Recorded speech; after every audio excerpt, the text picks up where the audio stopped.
Thank you for joining us today. My name's Dave Hernandez. I'm Vice President of Education for IPC, and I'm joined by Carlos Plaza, our Senior Director of Education. Thank you for joining us today. We're going to be talking about implementing IPC workforce development training within your organizations. We're going to start off by talking a little bit about how it was implemented. Carlos is going to go ahead and share a PowerPoint that we developed. Towards the end of the presentation, Carlos is going to also give you guys a little bit of a preview of what the course looks like in Spanish. And we will provide our contact information at the end. So in case anyone who's joined us today for this webinar is interested to set up a beta within their organization to kind of test out the program, to let us know so that we'll be more than happy to help you do that. So we'll go ahead and get started now. Carlos, can we go to the next slide, please? So I wanted to start off talking a little bit about why we built this program. This is some information that IPC has collected as part of one of our market research studies of the North America labor pool. On the bottom left of the screen, you can see a pie chart there that identifies that 72% of the respondents to this study identified that they had a shortage of qualified labor in their area. If you look at the graphs on the right-hand side of the screen, you can see how this applies to different segments of the industry as well as the different sizes of companies. What a study like this tells us is very simply that there is a shortage of qualified labor in the electronics manufacturing sector. And regardless of whether you look at just the United States or all of North America combined, you're seeing a very similar story.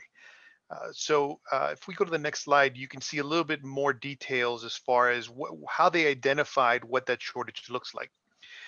So as you can see here in this slide and in this chart, the lack of talent that we're seeing in the electronics manufacturing space is really kind of a function of a lack of experience along with a lack of technical education and a lack of basic skills.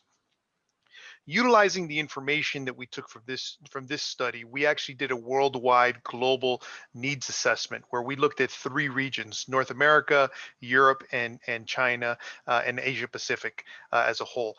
And in all 3 of those regions, we saw similar issues and similar needs. So this was kind of puzzling to us. We're going to go to the next slide, and we're going to see a little bit about the certification programs that IPC offers. So this was a little bit puzzling to us because for quite some time now, IPC has offered certifications.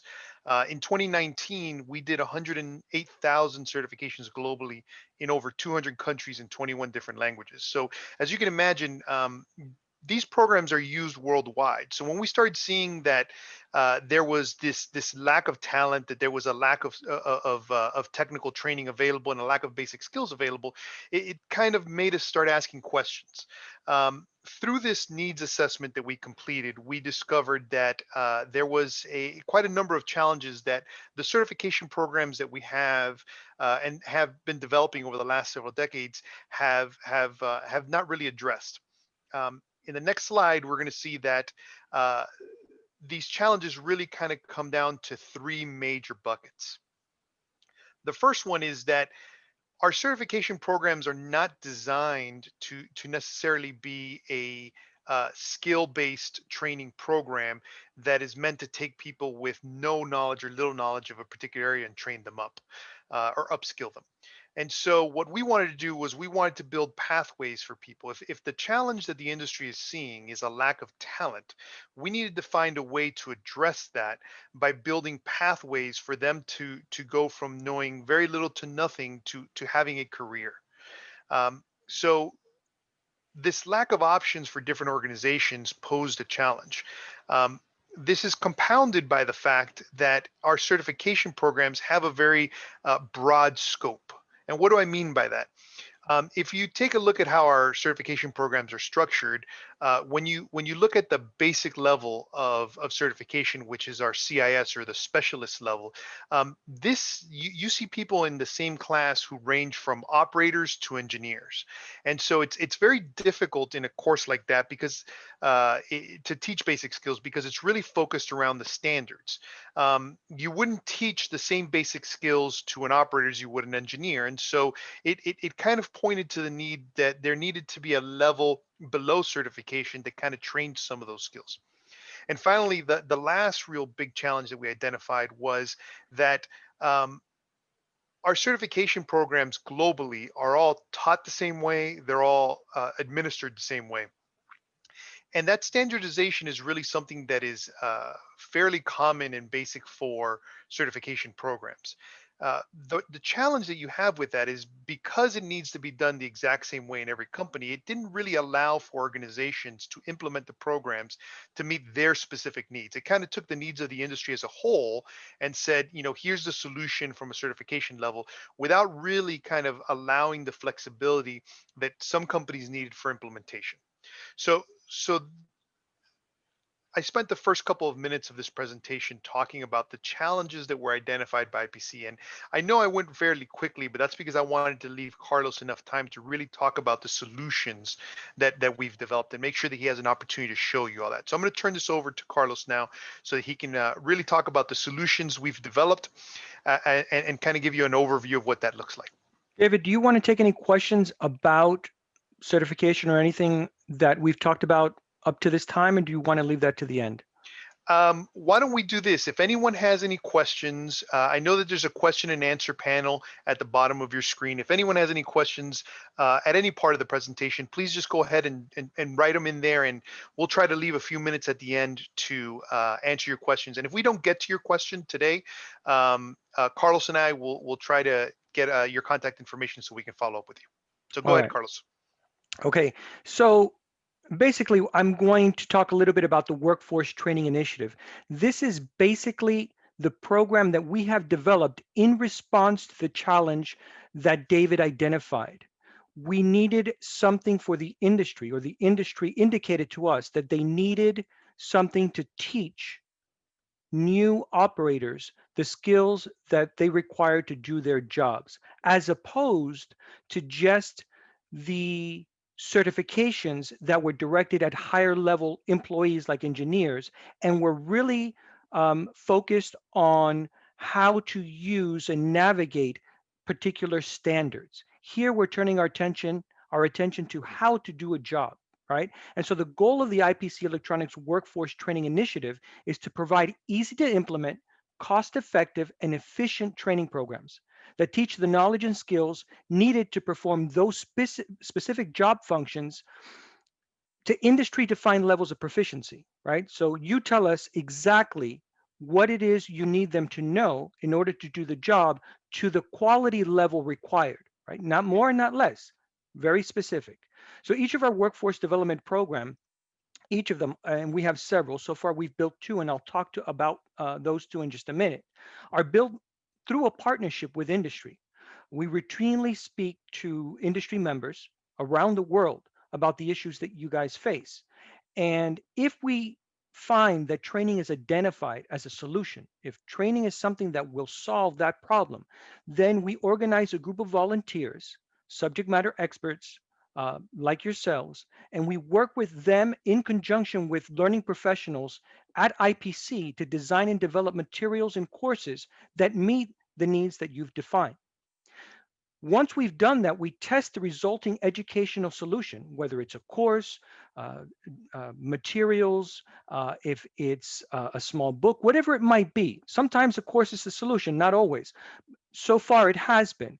But what we do is we implement that solution, that course, in a real life setting, in a beta setting. So we take real life people, operators, and they test that program and they give us feedback.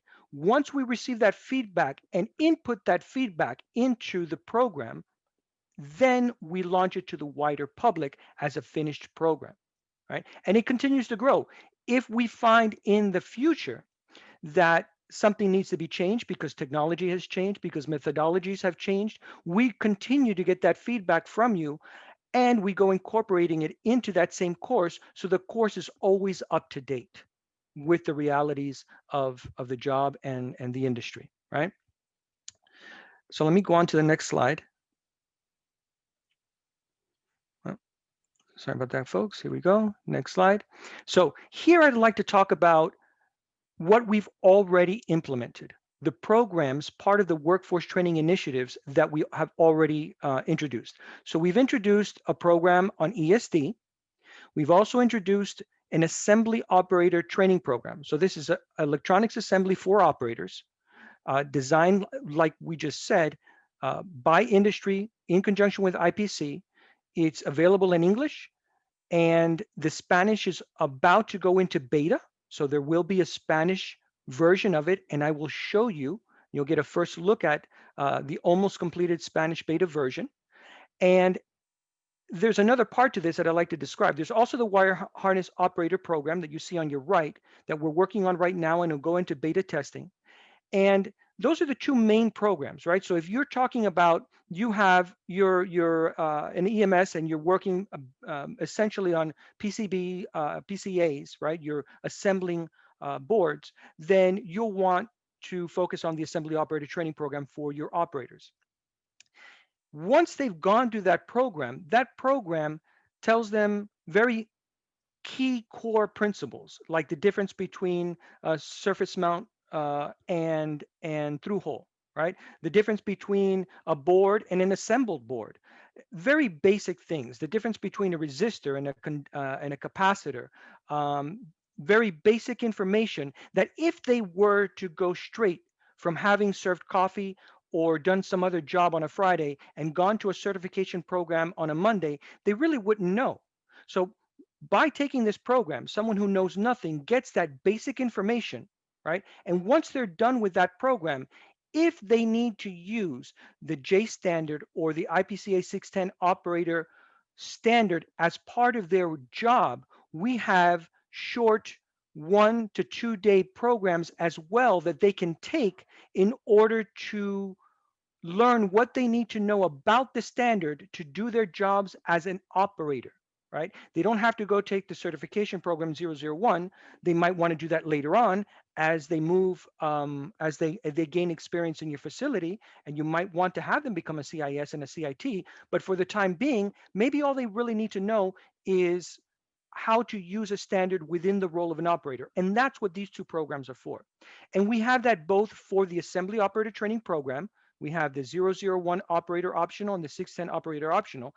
And if you're focusing on wire harness, your wire harness operator would take the wire harness operator program and then take the 620 for wire harness operators optional course, which again is just a 1 or 2 day course that focuses on how to use the 620 standard in the role of an operator.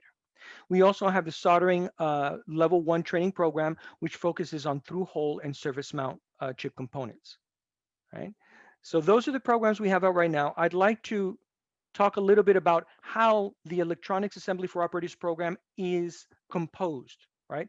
What we've done and our modus operandi, if you will, is to provide maximum flexibility for each organization, which can be very different. Right? You have consumer products, you have energy, you have medical, you have aerospace and military, and these sometimes have very different requirements and very different work settings. So what we've done is identified together with the subject matter experts, the core bits of knowledge and skills that an operator would need to do their jobs in all instances. And that is what encompasses our mandatory training, as you see it here on the screen. Those first 9 modules, every operator really needs to know, right? You need to be safe, you need to ESD, you need to know which component is which, that's module 6. You need to know about your documentation, that's module 7. You really want to know the basics, the very basics of PCA and PCB defects. That's all covered in the mandatory modules. Then we have the optional modules. And these go more in depth in particular areas, as you see here, SMT technology, through-hole technology, wire and cable preparation, and the like. Now, some organizations use this differently. For example, we have two organizations right now, two of the leading EMS companies in the world actually are using this program right now. And one of them, for example, has their operators take the mandatory modules, and then depending on where that person is going to be on the line, they'll have them take one or two or three optional modules, right? So if they're going to do the SMT line, if they're going to be on an SMT line only, maybe they'll do 11. And maybe if they're going to do box build, maybe they'll do 16, right? Hardware, maybe 18, press fit. Very specific, right? Geared to where they're going to be. The other company that I'm talking about, they take another approach. They want the flexibility of being able to put their personnel in different positions depending on as the need arises, right? Depending on the different contracts that come in. So they have their people take the mandatory and then all of the optional, right? So their operators might be better prepared to jump from an SMT line to a TH line and maybe even do some hand soldering. So there's different ways that you can approach this, and we've created the modules in this way to give you that maximum flexibility. So this is the assembly operator program, and I'll be showing you a version of this in Spanish in just a few moments. One of the modules, I think I'll be showing you module 6, component identification, so you can get a sense of the look and feel of the product that we have for you. This next program here is the wire harness operator training program. It is very much like the assembly program, but of course it focuses on wire harness. And the same modality applies. In other words, we have mandatory modules, in this case 1 through 7, and then we have the optional modules 8 through 14, again, to provide the maximum flexibility. Here, what I'd like to tell you is that these programs come in two basic different formats. We have instructor-led and asynchronous. And instructor-led is exactly that. It allows an instructor at your facility to be able to stream the program that I'm about to show you and ones like it directly from their computer onto a projector in a room at your facility to a group of students, right? And they'll be able to follow along on their own computers with the same learning materials, if you'd like them to, and be able to do the activities that we present as a group. And they can complete those assignments and the assessments online, and that instructor could go following the progress of their students through our learning management system. So it's the whole package. They'll be able to present the materials.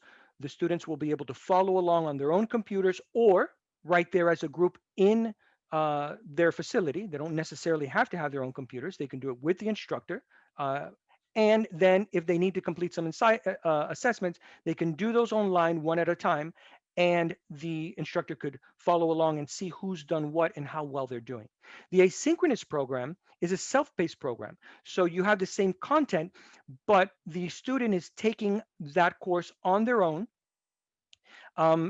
It could be at their home, it could be at your facility, and they can access the program at any time 24/7. So 24 hours, 7 days a week, everyone has access to that program that signed up for it for 90 days.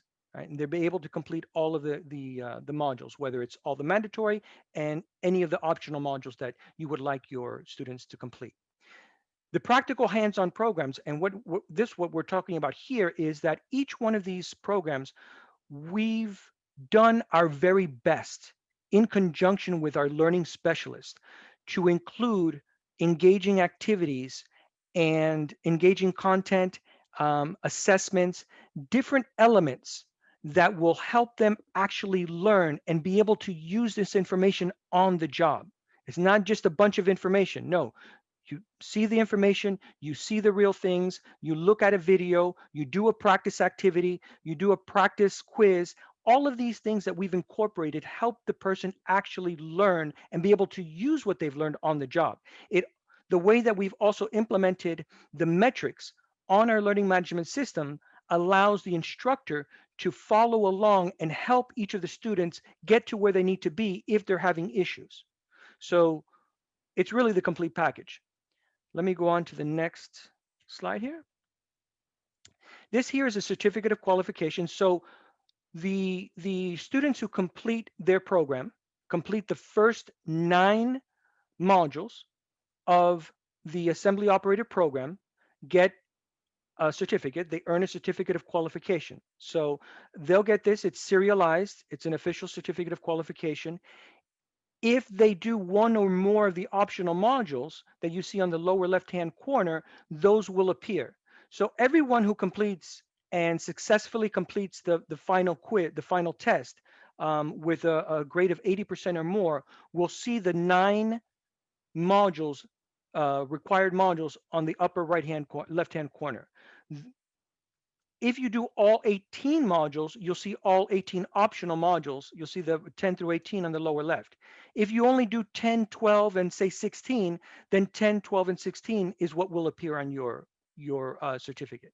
So you'll see all of the required modules and only those optional modules that you take on the certificate. So to be very specific, and you'll be able to see what that student knows or doesn't know or has accomplished. Okay, so here I'd like to take a few moments to just show you a little bit of the actual product. This is going to be Module 6 of the Electronics Assembly for Operators program. And I'm going to switch screens here, so you'll see me go away and come back in just a second. Let me do that right now. Let me just show you here. This is a module. You would actually access this module through our learning management system. This is still not complete. It's in the alpha phase. It's about to go into the beta phase. So I'm just showing you the one module in a URL version, in an online version. But it's exactly what you would see if you were a student. So you have access to the module, you have access to a hamburger menu on your left-hand side, and you can see, this is the Spanish version, of course, that you have your objectives, your menu, and then you have different sections. Module 6 happens to be component identification. So you have components, TH and SMT components here. You have active and passive components, the resistors, the capacitors, the inductors, and so on. Polarity and orientation, cables, harnesses, and terminals, right? And so these are the 3 main sections, and each of the sections has content. And that content has presentations, it has videos, it has practice problems, and I'm going to show you just a little bit right now. So let me see here. Does anybody in the audience have a preference? They want to see anything in particular here?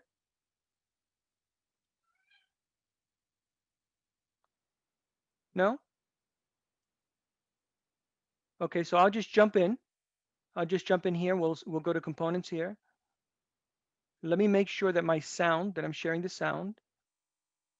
So I'm going to share the computer sound, and here we go. Los componentes electrónicos pueden ser activos o pasivos, según la forma en que afecten el flujo de electricidad en una placa David, are de you hearing circuito that? impreso.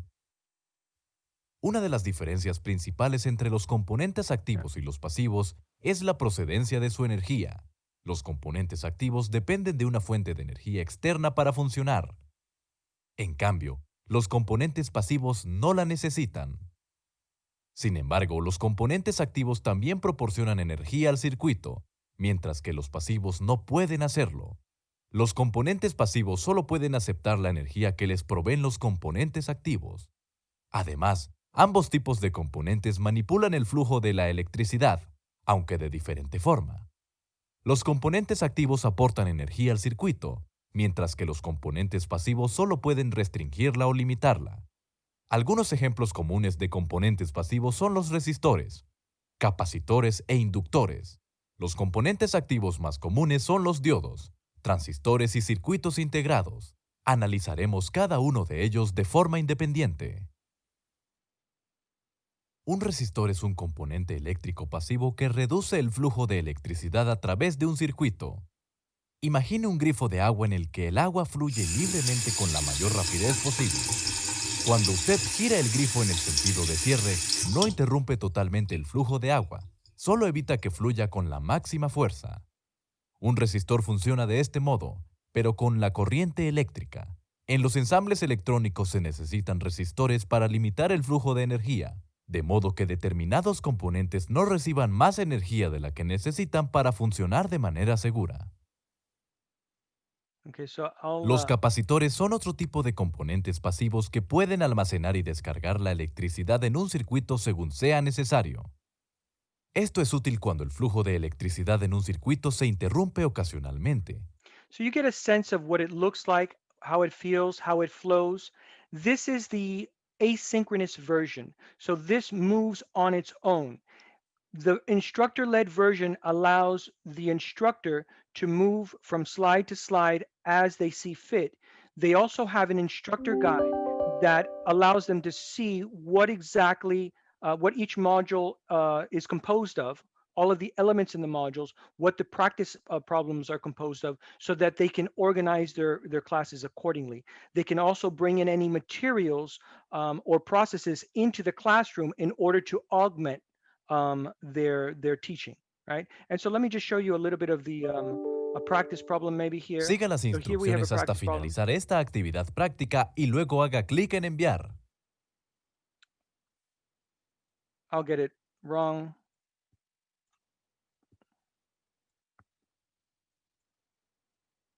You could try it again. All right, Siga las video. instrucciones hasta finalizar esta actividad práctica y luego haga clic en So enviar. you have these programs. I'll show you one more. Videos are incorporated into the program. Let's examine another important topic So in component identification. the videos The are important direction. because they put things in context and they show real life elements. So we're really proud of the work that our video departments have done on this. And this is a Hay little bit about objetos que tienen polarity. extremos opuestos, como el polo norte y el sur. Se dice de ellos que tienen polaridad. Algunos componentes electrónicos tienen polaridad porque tienen terminales o terminaciones positiva y negativa. Normalmente, la polaridad está marcada o indicada en el componente mismo.